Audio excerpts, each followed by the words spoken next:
That's a bit better, isn't it? Oh, yeah. Smoother.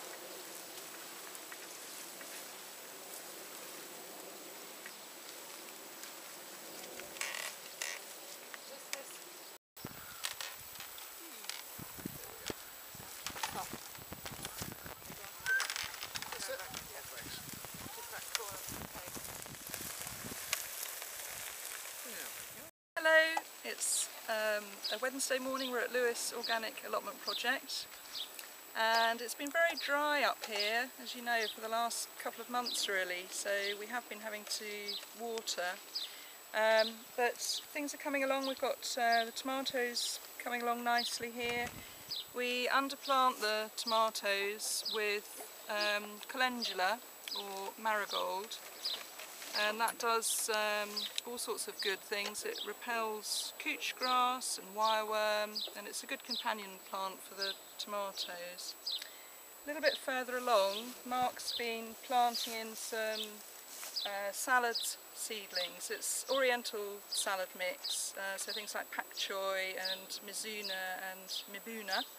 And those are, they do better in the cooler months, so we haven't planted them at the beginning of the summer, but we're putting them in now and hoping that we're going to get a few more cloudy days as well as the sunny days, and but we'll have to water them well. Basically, once you pass the middle of summer, then the nights are starting to draw in a little bit, the days are shorter, so these will fare better.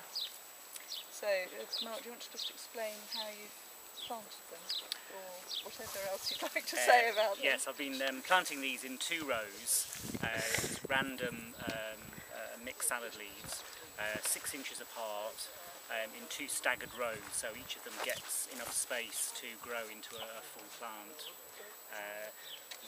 Seem to be just the right amount to fit this patch here, but in fact there's loads left over.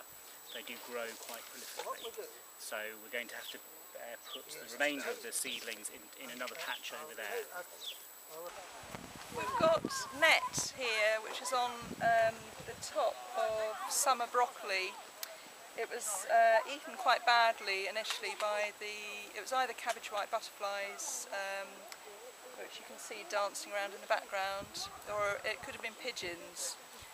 So we've just put a little bit of net over the top, and that will prevent the cabbage whites landing on the brassicas and laying their eggs, and it's the caterpillars that will munch their way through all the leaves. We have lost some, but they're not too bad at the moment.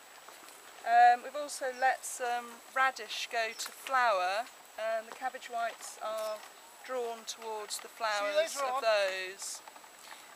So that's quite a good way of drawing them away from the plant that you want to keep.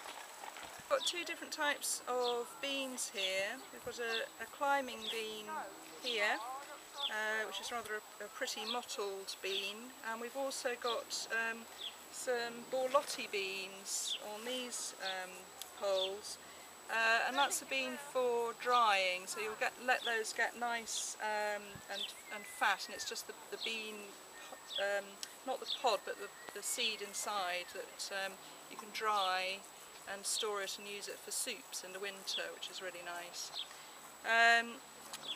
When you're planting beans, it's a bit late now, but it's always a good idea to put masses of compost in the trench while you're planting them, and that will just give them enough nitrogen to produce plenty of foliage, and then get them to produce the beans well too.